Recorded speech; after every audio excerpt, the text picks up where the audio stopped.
Só queria, antes de mais nada, agradecer o convite e saudar a todos que estão aqui, uma audiência bem grande, né?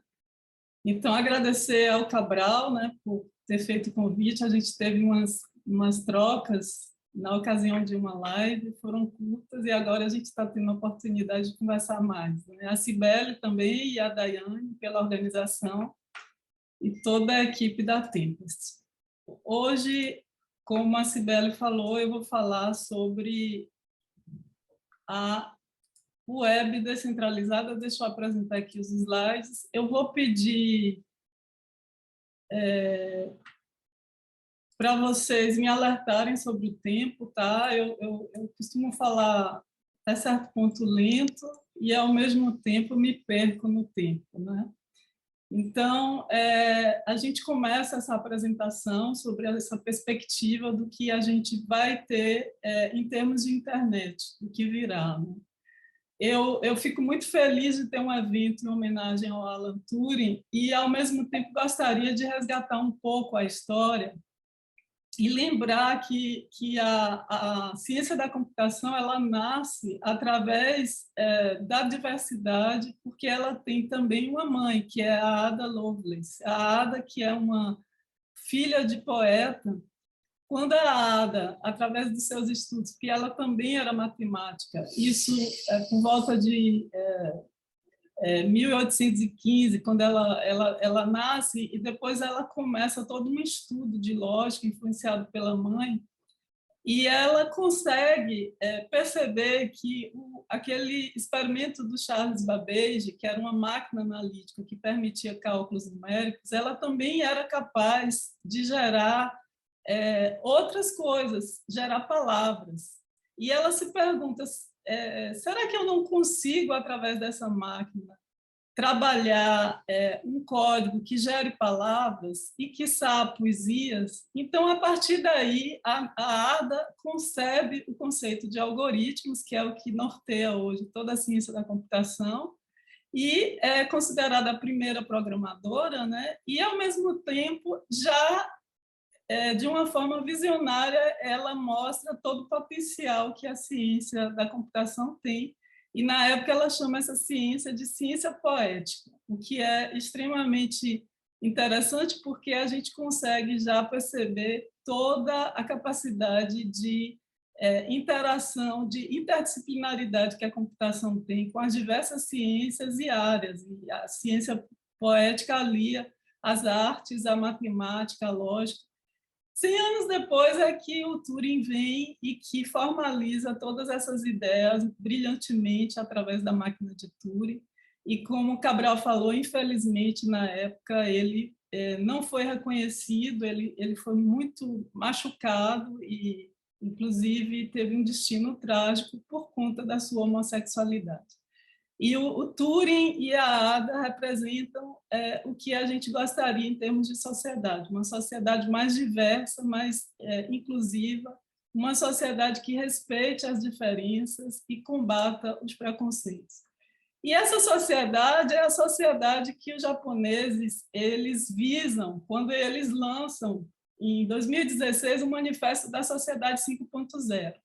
É uma sociedade que é mais centrada nos valores humanos, mais human-centric, em oposição à evolução da computação, que chegou no que a gente considera a informática, a sociedade da informação, que é mais centrada na informação. Então, a sociedade 5.0 ela vai solicitar que as tecnologias elas venham a serviço do bem-estar social através de inclusão, de compartilhamento, de democracia. E, se a gente olhar do ponto de vista histórico, em termos de web, né, hoje nós estamos chegando quase lá. Nós estamos migrando de um momento, né, em que a gente tem, no presente, uma grande centralização dessa informação que é transitada na internet, que são os nossos dados. Então, esses dados eles são centralizados em grandes organizações, os grandes players, as grandes plataformas, que, de certa forma, por terem o controle dos dados também, podem explorá-los ao seu bel prazer, mesmo sem o consentimento dos indivíduos e até das coisas, né? Então, nesse momento que nós estamos, que a gente indica que a Web 2.0, a gente tem uma capacidade imensa, houve uma grande evolução da internet no que diz respeito à transmissão de informação, então a transmissão é quase instantânea, mas essa informação ela está no controle somente de alguns. Então, há uma perda da privacidade e da proteção dos dados do indivíduo propriamente dito. Como que isso vai evoluir para que a gente consiga resgatar esse controle dos dados? Através da descentralização, de tal maneira que esse controle passe a vir para o próprio indivíduo, para as organizações que devem detê-los e até dos objetos. Então, você vai, a partir daí, permitir com que esses dados que passam a ser ativos digitais, do ponto de vista de transmissão, você não tem mais somente uma transmissão cega. Eu transmito informações, mas eu vou transmitir dados com valores agregados, e esses dados têm dono, e os donos são as pessoas. Então, a gente chega no momento da Web 3.0, que é onde a gente já está, digamos, dando os primeiros passos. Tá? Então, aqui a gente tem uma visão maior dessa web centralizada. Então, é nítido perceber que, a partir dessa web, você tem todo um controle indevido sobre nossos dados, e uma coisa que é muito forte e muito crítica também é o fato de você ter sua identidade. A sua identidade, o indivíduo tem uma identidade que o identifica unicamente no universo. Então, isso ocorre na realidade. Então, eu sou professora Fabiola, eu sou professora da Universidade Federal da Bahia, eu fiz um doutorado em ciência da computação, na área de computação tolerante a falhas, então, tudo isso faz parte da minha identidade. E essa identidade que me pertence, são esses atributos, minhas credenciais, eu deveria poder carregá-la e exibi-la em qualquer ecossistema que eu transite do ponto de vista digital. Mas isso não ocorre porque a forma como a internet se estruturou, que é um pouco espelhando como a sociedade se organiza, com várias organizações que acabam oferecendo serviços, e para que aqueles serviços o usuário possa usufruir, acabam permitindo acesso e controlando esse acesso e, portanto, controlando seus dados, faz com que esse indivíduo tenha suas identidades totalmente fragmentadas. Então, você passa a ter vários logins, senhas, e você tem várias formas de acesso. As próprias organizações têm muita dificuldade na oferta de serviços, elas não conseguem saber se estão dialogando com quem diz quem se apresenta, por exemplo, como Fabiola. Então, no fundo, vocês são uma empresa de segurança da informação e vocês estão percebendo a enormidade de ataques à pessoa, aos direitos à privacidade e de fraudes que existem relativos à identidade. Existem estatísticas absurdas, mais recentemente, com o crescimento desses ataques. Aqui no Brasil, se diz que cerca de 20% da população já sofreu uma fraude por roubo de identidade. Se a gente pensar também dentro de uma perspectiva mais arquitetural, a gente hoje, na web centralizada, a gente tem um momento em que o indivíduo ainda ele se dirige aos computadores, às redes e às plataformas, ou seja, é o indivíduo que precisa ir e precisa se identificar de várias maneiras para chegar a esses serviços que são oferecidos pelo e-commerce e pelo internet banking e tantas outras. Né? Então, o que a gente gostaria? A gente gostaria que essa fragmentação de identidades e o controle dessas informações fosse resgatado para o indivíduo. E o que nós gostaríamos? Que esse indivíduo tivesse uma identidade única, universal, que fosse reconhecido em todo esse ecossistema.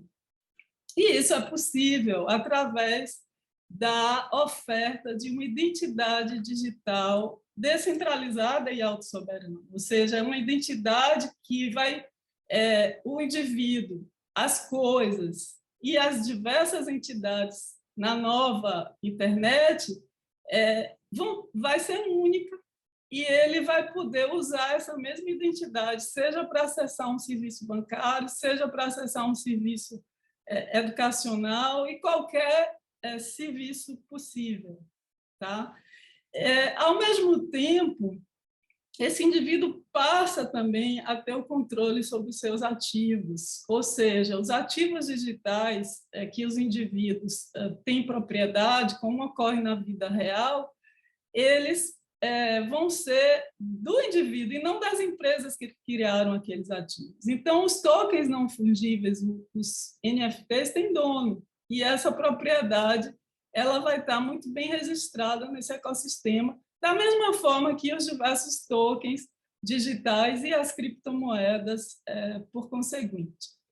Tudo isso vai estar sendo representado através de uma figura importantíssima nesse novo mundo, que são as wallets, são as carteiras digitais seguras, que permitem com que, através de uma senha, de um par de senhas, você possa transacionar esses ativos, passar direitos de propriedade, passar direitos de exploração intelectual. Que ativos são esses? São os diversos, são as obras artísticas, são os bens móveis, os imóveis, e tantos outros que, de fato, existem no nosso mundo real e que vão ser agora ativos digitais com valor agregado próprio e que vão ser únicos nesse novo ecossistema. E mais ainda, hoje, quando você detém um ativo, porque ele foi criado por uma empresa específica, você não pode sair por aí transitando entre os diversos ecossistemas com esse ativo. Você tem ativos que você não consegue transportar entre plataformas, entre redes, entre ambientes. Então, o que se gostaria, e é o que a gente vai propiciar, é que você consiga transportar esses ativos entre esses diversos mundos e independente de quem criou digitalmente aquele ativo na rede. Tá?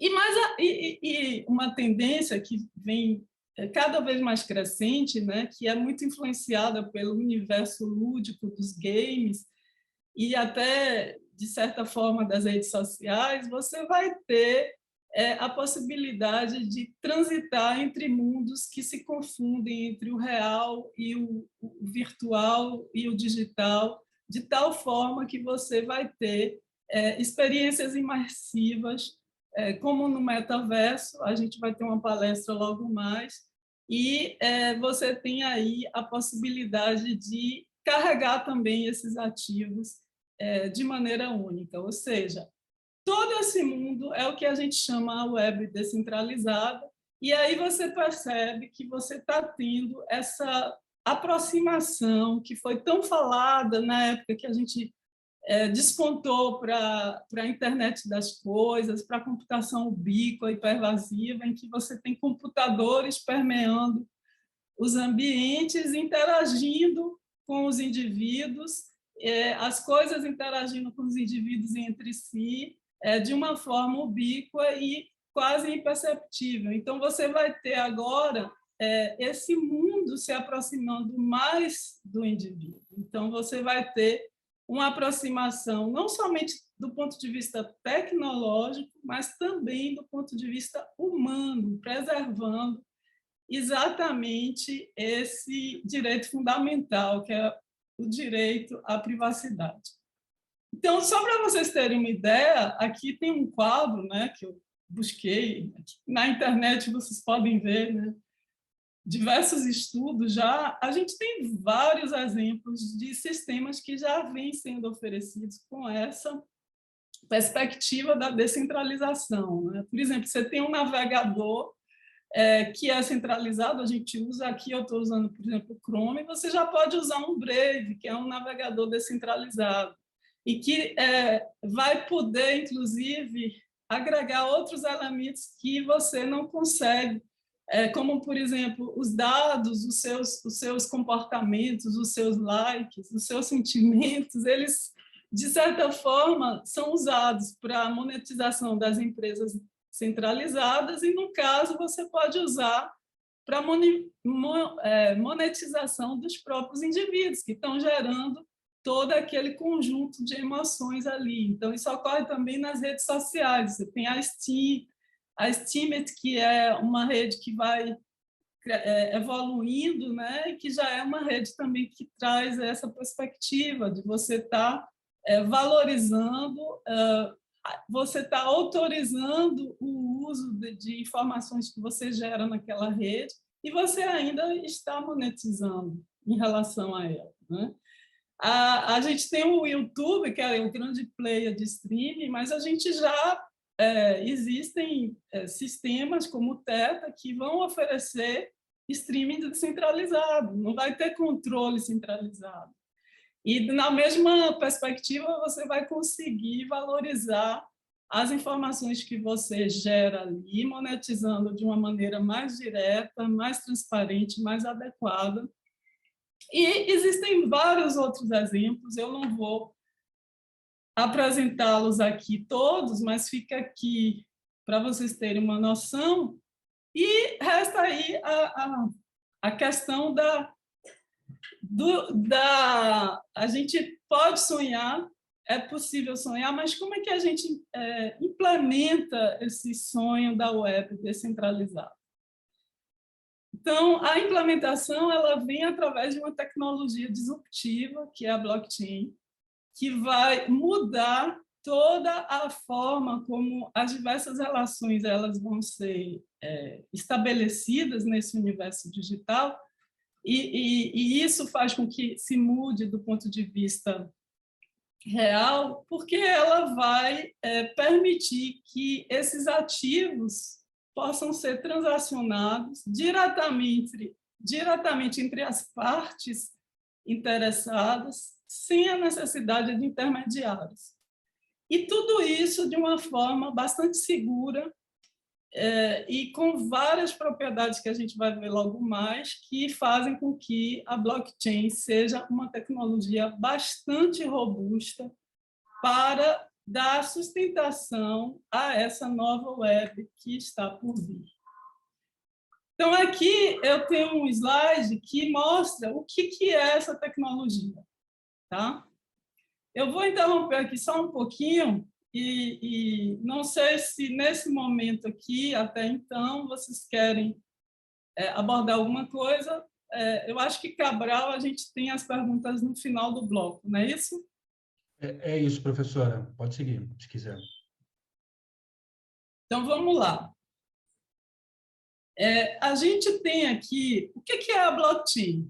A blockchain é uma rede entre pares, peer-to-peer. Aqui tem uma figura que mostra isso. Cada par é considerado um nó da rede e todos eles vão contribuir para a manutenção dessa rede. Então, é uma rede que deve ter um conjunto de nós. Ela não pertence a nenhum desses nós e ela pertence a todos os nós. Todos têm responsabilidade em manter a rede. E essa rede, todas as transações que são efetuadas, eu tenho um Peer 1 transacionando com Peer 4, essas transações elas precisam ser acordadas entre esses pares, porque elas seguem uma ordem cronológica. E essa ordem ela é definida através de um protocolo fundamental que é o núcleo da blockchain, que é o consenso. E o consenso também é utilizado não somente para ordenar essas transações, mas para validá-las. Então, são transações que transacionam ativos. Eu vou passar o meu o meu apartamento para alguma outra pessoa. Então, eu vou passar a minha obra intelectual, o livro que eu escrevi, para os direitos de propriedade para outra pessoa. Então, como que eu garanto que eu escrevi o livro e eu tenho propriedade sobre esse livro? Então, o consenso vai validar essa transação, atestando a autenticidade da minha autoria e, ao mesmo tempo, que o livro ainda está comigo. Eu não vendi os direitos para ninguém, né? O consenso, então, é esse protocolo fundamental, que vai caminhar para e passo com protocolos criptográficos. Então, essas transações elas precisam ser criptografadas, você tem chave pública e privada, então, quando você faz uma transação, você assina a transação, se você passa o direito do livro, você assina, para aquele que vai receber, que vai receber e é conhecido pela sua chave pública, e todo esse registro ele vai estar armazenado no que a gente chama livros razões distribuídos, que são os ledgers, e que, na realidade, são armazenados numa estrutura de dados que é extremamente segura do ponto de vista criptográfico, que faz com que, bom, o nome já diz, é blockchain, ou seja, é uma corrente de blocos, é uma lista encadeada, e o encadeamento dos blocos é feito através de apontadores hash, de tal maneira que, se você altera um bit de algum bloco, você consegue verificar que aquele bloco ele foi violado, ou seja, esse bloco, a integridade dele não foi mantida e, portanto, houve um problema. E aí, como é que você faz?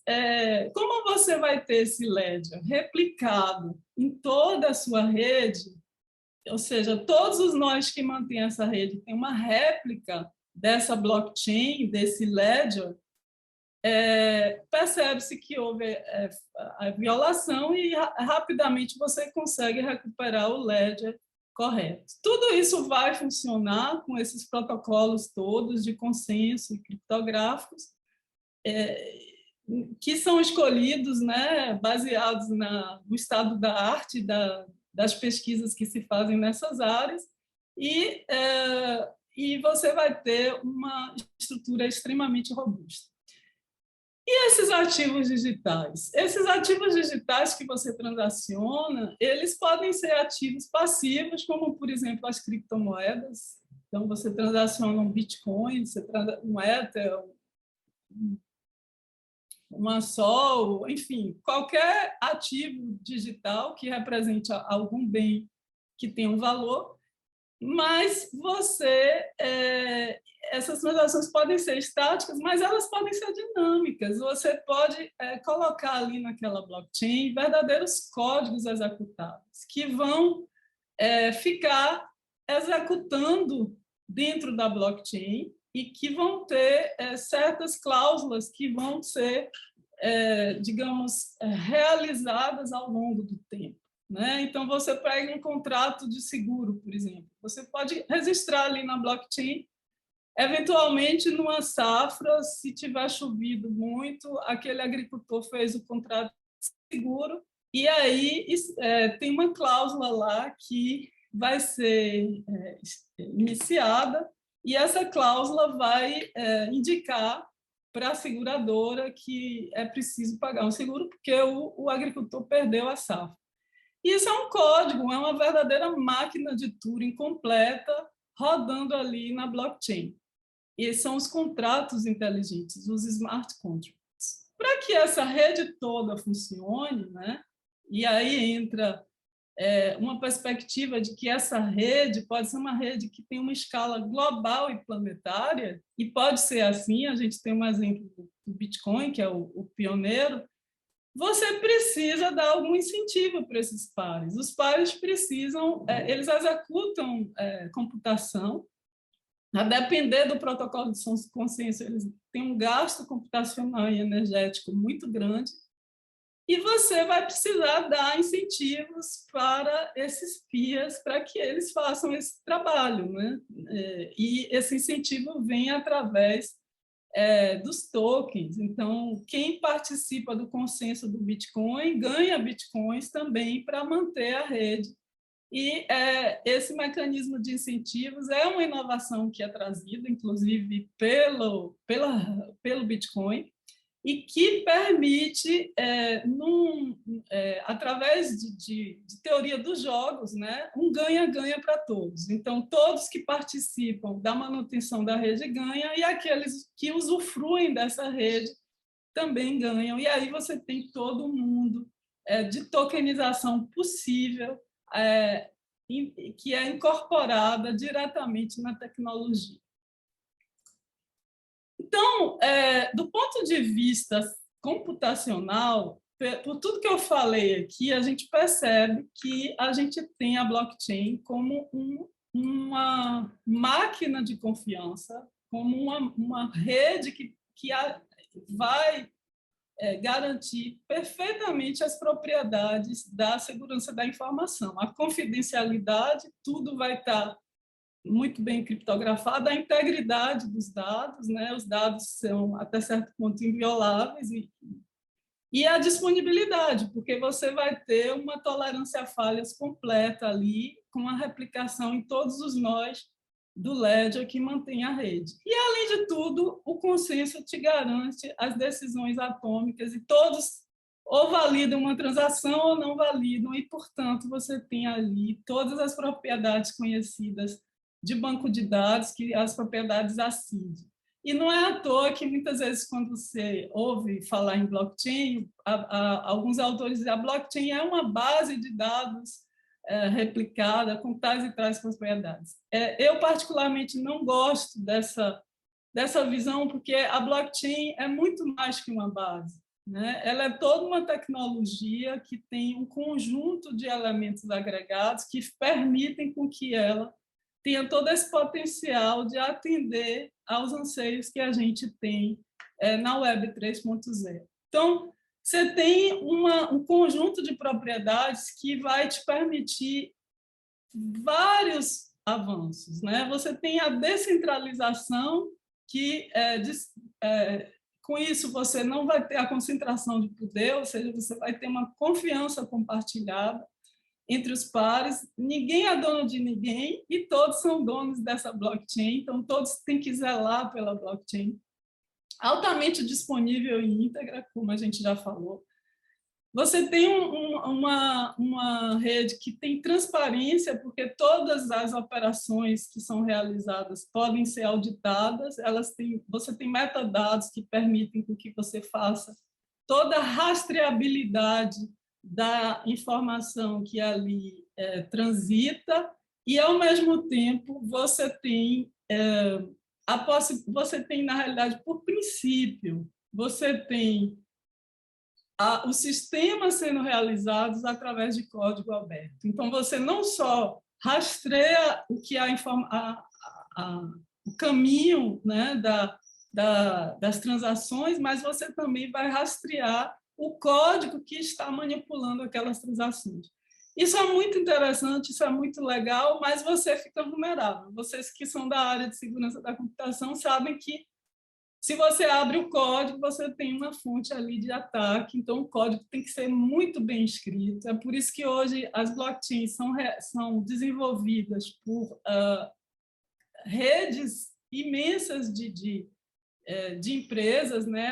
As grandes blockchains, e os grandes projetos, uma digamos, dos ativos mais valorizados é a equipe de desenvolvedores. Então, você tem que ter uma equipe extremamente capaz para a segurança daquela blockchain. Bom, até certo ponto, você vai conseguir ter transações anônimas, porque você tem, de fato, possibilidade de rastrear através das chaves quem está realizando, embora você não saiba quem são as instituições ou pessoas por trás. Tem a preservação da privacidade dos dados, E você tem essa capacidade de desintermediação, que é fruto da descentralização, que lhe dá imensas possibilidades de você causar disrupção nos negócios das mais variadas maneiras, do ponto de vista econômico, de governo, político, social e etc. E, como eu disse, tudo isso à luz da teoria dos jogos, que vai, de diversas maneiras, dar um ganho na forma como essa rede vai ser utilizada e, inclusive, que vai permitir essa monetização adequada das transações ou do comportamento do indivíduo dentro do universo digital, de tal maneira que ele também passe a usufruir daquilo que ele gera. Só para vocês terem uma ideia, do ponto de vista de perspectiva histórica, a blockchain é uma tecnologia que tem um pedigree muito grande. Então, não é algo que surgiu assim do nada. Então, quando o Bitcoin ele surge, né, através do famoso paper do Satoshi Nakamoto em 2008, é um paper revolucionário, que é extremamente engenhoso, mas ele vai combinar avanços científicos e tecnológicos que já existiam na ciência da computação. Então, você tem, de um lado, todo o trabalho do Hellman e do Diffie realizando em torno da criptografia assimétrica, né, de chave pública e chave privada, e que os levou a ganhar a medalha Turing. Isso é do lado da criptografia. E do outro lado, que é o lado da tolerância a falhas bizantinas, você tem o Leslie Lamport, que recentemente fez 81 anos, que já avança a capacidade dos diversos peers ou nós entrarem em acordo no ambiente bizantino, que é um ambiente sujeito a diversos tipos de ataques os mais variados, e com o famoso paper do consenso dos generais bizantinos. Então, você tem aí essas duas raízes fortes. Eu, particularmente, quando eu fiz meu doutorado na França, foi em consenso distribuído, não necessariamente no ambiente bizantino, mas num ambiente mais benigno. E, desde então, a gente vem estudando formas eficazes e eficientes de realizar consenso num ambiente distribuído e assíncrono, quando você não tem como ter garantias temporais para esses transacionamentos que ocorrem na internet. Ainda na década de 90, você tem o Nick Szabo, que vai propor, muito cedo para a época, a possibilidade de você ter os contratos inteligentes. O Nick Szabo tem um perfil tecnológico, mas ele é advogado, então é aquela coisa do direito digital, né? Da interdisciplinaridade. E ele se pergunta, será que eu consigo realizar esses contratos jurídicos? Eu posso automatizar a execução deles através do computador? Então, pegando a ideia do Nick Szabo, vem o Vitalik Buterin, em 2014, e agrega valor à proposta da blockchain, que foi muito bem formalizada do ponto de vista de engenharia pelo Satoshi Nakamoto, que só permitia transacionamento de criptomoeda, no caso Bitcoin, e o Vitalik, ele se pergunta, será que eu consigo colocar dentro dessa blockchain verdadeiros códigos executáveis? Ele lança o projeto dele, já no bojo daquela euforia, né, que o Bitcoin trouxe, e hoje a gente tem a rede Ethereum, que é responsável por, eu diria, mais de 80%. Mais recentemente, a gente viu um boom muito grande de outras plataformas, mas a Ethereum ainda é a principal rede de desenvolvimento de aplicações e, no caso, descentralizadas, ou seja, você sai do mundo centralizado e vai migrando para o mundo descentralizado. Só para pontuar, o Satoshi Nakamoto, esse paper dele é seminal. Vocês que são da área, todos deveriam dar uma lida, porque ele é muito bem apresentado no que ele se propõe. E ele, de fato, revoluciona com a proposta de um novo protocolo de consenso que utiliza uma forma diferenciada de realizar consenso, não ainda proposta até então, que é o consenso prova de trabalho. Então, essas blockchains que surgem a partir da ideia do Bitcoin, veja que a blockchain, gente, a forma como o Bitcoin apresenta, ela gera a perspectiva e a possibilidade de você também ter negócios agregados. Um dos elementos diferenciadores é você ter a criptomoeda também, né? E o Ethereum ainda agrega esse valor de códigos executáveis ali dentro. Então, tudo isso faz com que isso não tinha sido ainda explorado, né? Porque te abre a possibilidade da descentralização. A blockchain, do ponto de vista de computação distribuída, é o que a gente chama uma máquina de estados replicado. E é uma máquina que permite a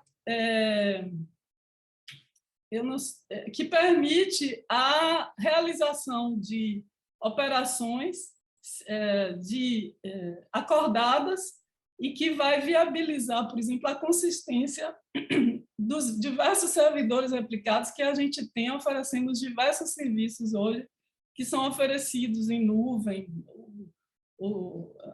Os diversos players utilizam essa máquina com esses consensos para manter seus servidores replicados e garantir consistência dos dados. Então, se tem o Apache Mesos, você tem o Chubb da Google, enfim, vários servidores. Mas a blockchain, com essa concepção mais forte de negócio e que permite dar uma perspectiva de relacionamento em nível global e descentralizado, vem com Bitcoin. Carlos, eu estou vendo sua mão levantada, eu não sei se você quer falar.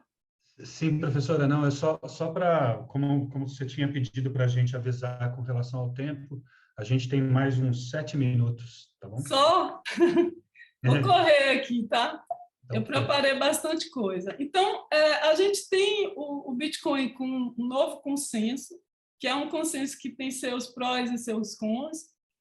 A gente tem várias, digamos, várias críticas, né, a esse consenso, sobretudo alto gasto energético, isso do lado do consenso da raiz, do consenso prova de trabalho. E o consenso dos generais bizantinos do Lamport também te dá outras perspectivas que permitem um consenso mais sustentável, mas é um consenso que tem uma limitação na quantidade de nós, ele não vai escalar numa escala planetária como o consenso do Bitcoin e do Ethereum. Aqui, só para vocês terem uma ideia, hoje, do ponto de vista de evolução de plataforma, a gente tem muitos avanços que, inclusive, já incorporam elementos que são necessários para a web descentralizada, como a possibilidade de você ter utilização de consensos que são feitos em uma plataforma reconhecida em outras, você tem a interoperabilidade entre plataformas, você tem uma série de elementos agregados, como identificação descentralizada a partir das plataformas, diversos avanços em termos de consenso. Aqui tem um grande painel que foi feito pelo Martin, que é extremamente interessante. Eu convido vocês a darem uma ideia. E a blockchain hoje já permite diversos ganhos em termos de negócios, diversas perspectivas em termos de negócio, e a gente tem aí, vocês podem ver na internet, as mais variadas. Tá? Eu vou destacar aqui um elemento que eu diria da blockchain, que é explorado em diversos níveis, em diversas áreas, de diversas perspectivas, que é a rastreabilidade. A rastreabilidade que te dá a blockchain te dá, porque ao ser um registro de transações global, todos os parceiros que participam de uma logística, né, uma cadeia logística, ou que vão estar interessados em alguma transacionamento de ativos, eles vão poder ter acesso a todas as informações de maneira instantânea, em tempo real. Então, de tal maneira que, quando certas cláusulas, inclusive, precisam ser executadas, de forma instantânea, isso vai te gerar, aqueles contratos inteligentes vão estar ali atuando para te gerar novos desdobramentos do negócio. Então, você tem blockchain sendo usada em cadeia de suprimentos de medicamentos, de alimentos, em produtos de luxo, em obras de arte, enfim, de todas as maneiras, com diversos benefícios. Uma outra perspectiva que eu acho legal do uso da blockchain, e aí considerando o uso de identidade digital descentralizada, é você poder agregar à sua identidade os chamados atributos ou as credenciais. Então, quando eu disse Fabiola tem um diploma, doutora em ciência da computação, eu posso ter esse diploma na minha wallet e, eventualmente, quando eu me formo, eu carrego o diploma comigo. E se esse diploma é registrado através de um mecanismo de identidade digital descentralizada, usando a blockchain, quando eu vou me apresentar para um determinado cargo numa empresa, eu posso apresentar o meu diploma e essa empresa, através dessa cadeia que se forma, ele vai na blockchain se certificar se realmente esse diploma que eu apresento foi outorgado pela universidade que eu me formei. Então, você tem aí uma perspectiva muito grande de, com as wallets que representam a identidade digital descentralizada, você agregar valor à identidade, como isso ocorre no mundo real e que, infelizmente, a gente perdeu no mundo digital, né? No mundo centralizado. Voltando agora para a questão dos tokens não fungíveis, porque é algo que representa de maneira mais individual esses ativos, né, valorados que a gente se refere, que podem ser os mais variados, obras artísticas, bens móveis e imóveis. Os tokens não fungíveis são esses elementos únicos, que são representados unicamente na blockchain. Então, você tem ali uma forma de você registrar numa cadeia global a propriedade de um ativo. E essa propriedade ela vai independer da empresa que criou o token não fungível. A propriedade é sua e você pode transacionar, e todos esses transacionamentos daquele token não fungível vão estar ali na blockchain. E você vai poder, através disso, ter toda a rastreabilidade daquele ativo. E esses ativos, na realidade, vão estar presentes nesse novo mundo do metaverso, que é um mundo imersivo, que cada vez mais ele se molda, né?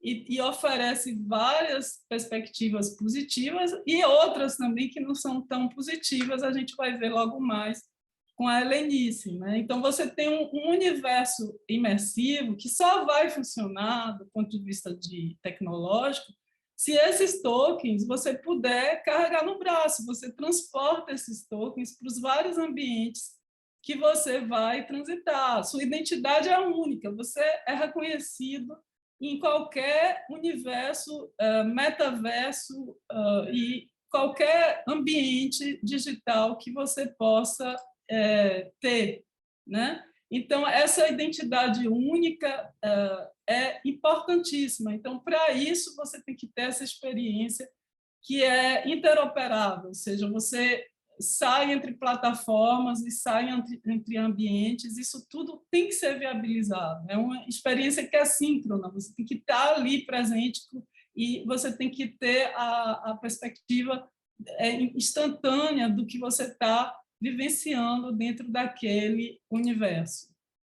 E, para finalizar, tudo isso vai ser viabilizado dentro de uma escala de descentralização. Hoje, a gente já tem algumas daqueles negócios que a gente apresentou, eles já são organizações descentralizadas ou aplicações descentralizadas e podem chegar a viabilizar uma verdadeira sociedade descentralizada.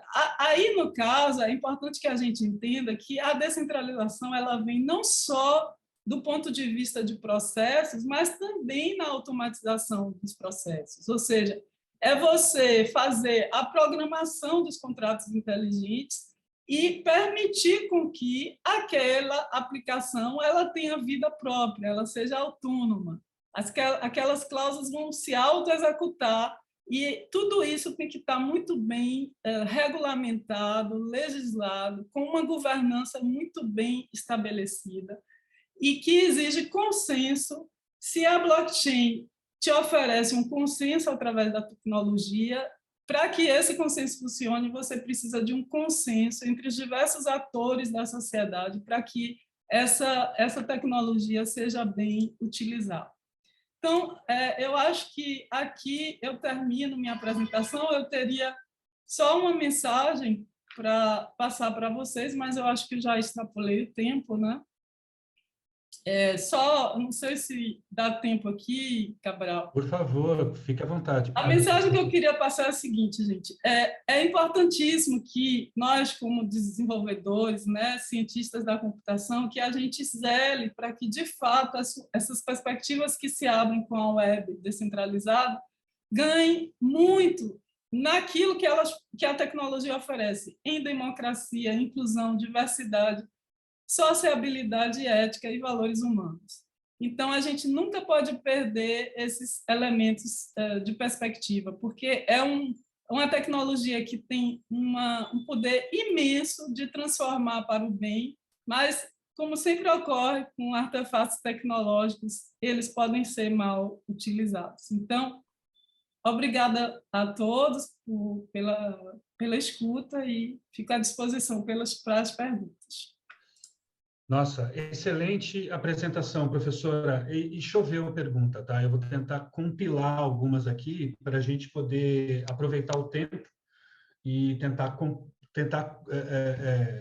atender aqui as dúvidas das pessoas. Primeiro, muita gente aqui perguntando sobre o que falta para generalizar, né, o acesso à rede descentralizada. Essa é uma pergunta do Felipe. E aí eu não sei se é outro Felipe ou se é o mesmo, ele pergunta aqui sobre qual seria o processo de homologação preferido, de Proof of Work ou Proof of Stake, para esse sistema de recompensa. Então, eu queria embalar tudo isso quando você estava fazendo a sua apresentação, eu ficava muito pensando no argumento da professora Shoshana Zuboff sobre ao capitalismo de vigilância, né, que é o poder muito grande das grandes empresas da Web 2.0 em reagir a essas tentativas mais descentralizadas. Então, tentando embalar a minha questão e a deles, eu queria saber o que você imagina como o elemento, o gatilho, o game changer, assim, para a gente virar a chave e partir para uma internet que seja como essa que você sugere. Interessante, tá? Veja só, eu acho que pegando o final da tua fala, né, da Shoshana Zuboff e a Rosé Van Dijk também, né, que estuda bastante essa questão da plataformização, eu acho que a gente tem um dever de casa, né, de estar dialogando muito com os nossos pares, que são sociólogos, que são filósofos, que são os formadores de opinião, que são os formadores, o governo, né, que são aqueles que fazem as políticas públicas, porque o que a gente tem, de fato, é uma tecnologia que viabiliza essa quebra de paradigma e essa concentração de poder nas mãos das plataformas e das empresas, tá? A gente tem como fazer diferente. E a gente tem aí uma luta que, quando a blockchain surge, já é uma pegada meio revolucionária, né? Que surge com a crise dos subprimes como uma resposta para dizer, olha, o sistema financeiro é falido, ele é manipulado, a gente precisa trabalhar um outro sistema, né? E existe, de fato, vários elementos que vão permitir essa descentralização do controle. Mas, para que isso ocorra, a gente tem que exercitar muito essa nossa capacidade de diálogo. Eu falo aqui com o chapéu de cientistas da computação, e como vocês, a maioria aqui são, para que a gente promova essa mudança cultural, né? E a gente consegue, eu acredito, porque a gente tem exemplos de bons cases de sucesso. E aí a gente percebe, às vezes, que certas governanças compartilhadas, muitas vezes, por questões de lobbies e de interesses outros, e até econômicos, elas vão migrando para uma estrutura mais centralizada, né? E é engraçado ver isso ocorrendo dentro da tecnologia, porque é como se fosse assim, uma corda de força, né? Tem aqueles defensores para que as coisas sejam totalmente transparentes, etc., e tem aqueles que vão puxando para uma outra perspectiva. Mas, assim, eu acho que a gente tem condições de chegar lá. Qual vai ser a tecnologia? Porque é um pouco a pergunta do Felipe também e de algumas outras. Eu tive acesso aqui. A gente tem os elementos. E eu mostrei um quadro com várias plataformas. Todas elas estão tentando... É teoria dos jogos. Os consensos que têm surgido e que são escaláveis, né, do ponto de vista planetário, eles têm essa perspectiva de você ter consensos com muitos participantes. E com isso você tem que ir afinando algumas questões do ponto de vista algorítmico para que você tenha um desempenho sustentável. A gente já teve muitos avanços. Eu diria que a gente vai ter... A gente está historicamente, a gente hoje está numa espécie de ponto de inflexão, que todos os estudiosos comparam muito com o que ocorreu na internet na década de 90. Né? Quando surge a perspectiva de você ter a web, né, com e-commerce, e que você tem a nova web, que é a Web 2, foi por volta lá de 1990, por aí. Né? E o Google surge em 95, e era só um buscador muito eficiente. Aí, 10 anos depois, em 2005, houve um crescimento enorme em relação ao que ele poderia oferecer.